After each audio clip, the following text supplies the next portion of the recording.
My son and I left with the fire coming right at the house here.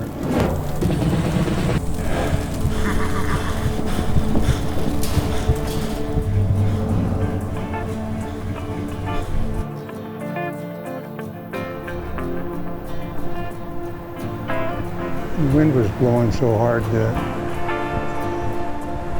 the house was on fire here. And it was blowing so hard it couldn't eat its way back into the house.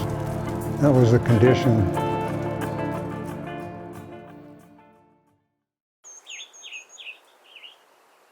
After the Mullen fire, I was walking up through the trees here, and everything was burned out. I met a badger coming down the creek, and he was in the burned out area too, and we both just looked at each other like, man, it's kind of going to be a rough winter.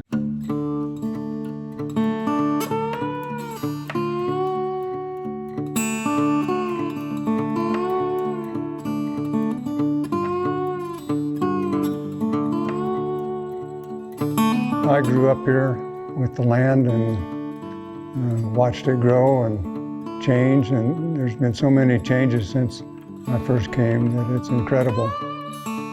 My name's Al Johnson. I live here and own this property with my wife also. I came up here with my first days with Al. Gosh, I don't know what I fell in love with first. You know, because it was so beautiful and so peaceful. It's always been such a draw. When I first came up the road as a little kid, it was like driving into Disneyland.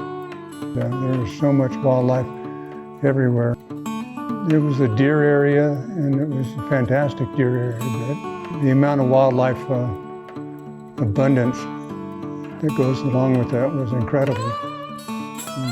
There wasn't a lot of roads. It was just a pretty nice spot.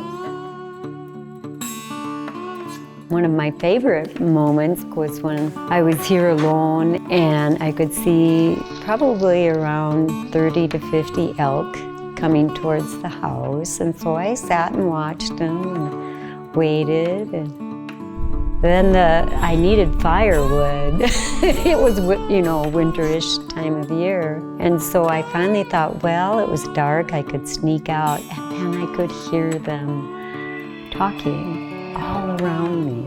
And that was a huge feeling. A couple of years ago, we were sitting here at breakfast in the winter, and we watched the elk moving up onto Sheep Mountain. And one of the cows got caught in the fence.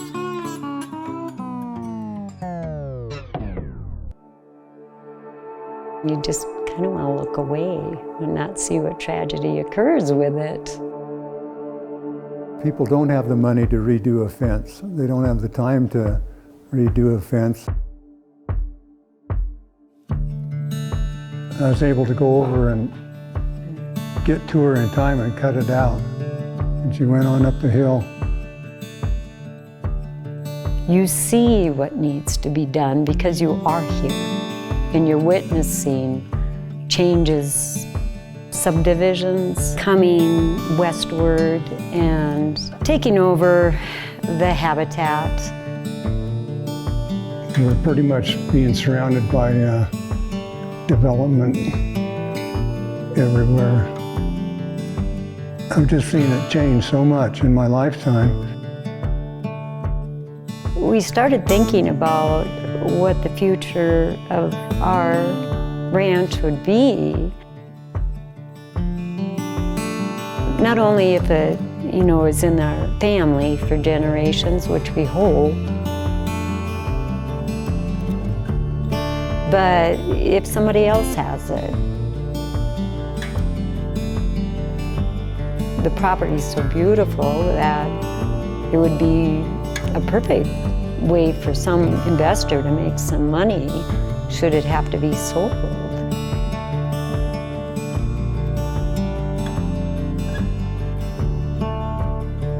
I don't have any control over that. What I do have control over is my land.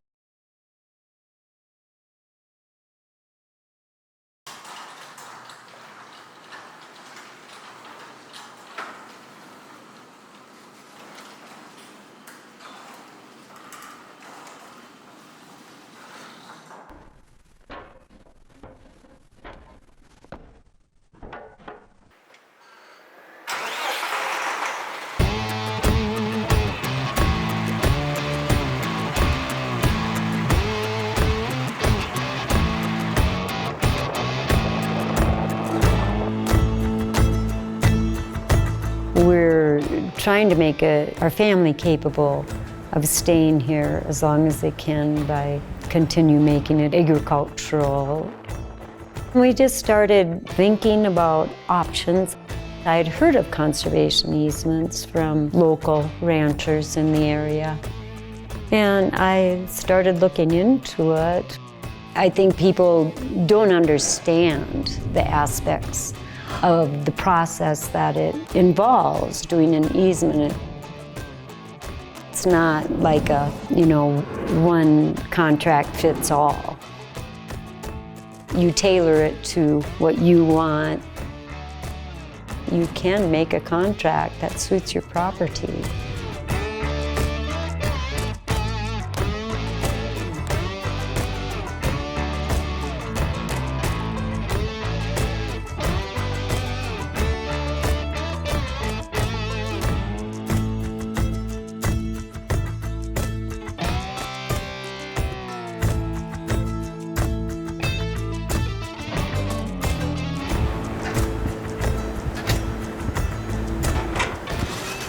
There can be 2 more homes built, but all in all, the whole property will, if it is sold, will need to be sold as a whole entity. So that kind of sealed the deal for keeping it in its state it is now.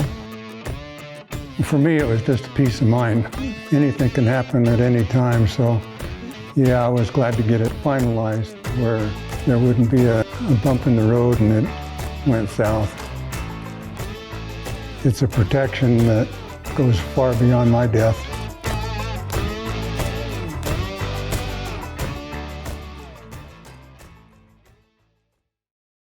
We witnessed having our easement done, and then the next week, the fence is done.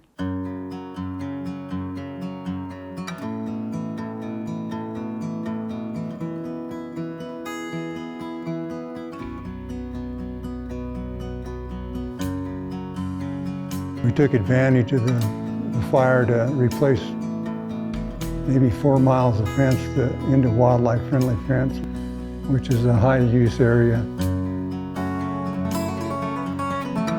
We just don't see the animals stopping there anymore. They have a free flow instead of a back and forth looking for a spot. Watching the animals smoothly go from one side to the other is heartwarming.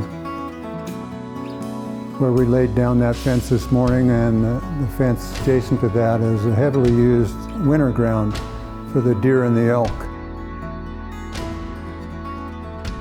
So having the fence there accessible for them just makes their life so much easier. Giving the animals a free movement, basically from one side to the other. I think a lot of people could enjoy that same movement through their property if they're willing to look at it. We're finding more partners every day to help us keep on.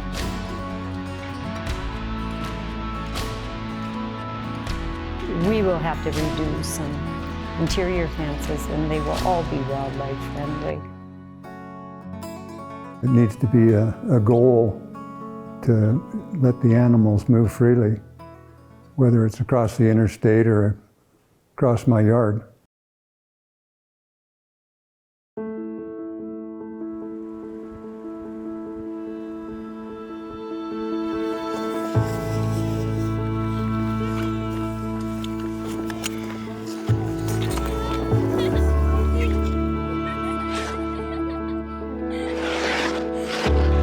This is what's going to be given to your children and grandchildren, and what do you want it to look like in 50 years?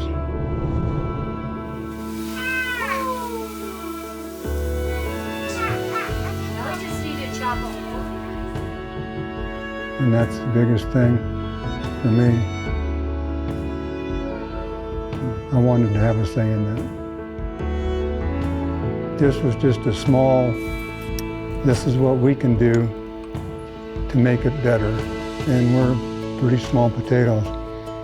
But it just felt good to give something back instead of always taking.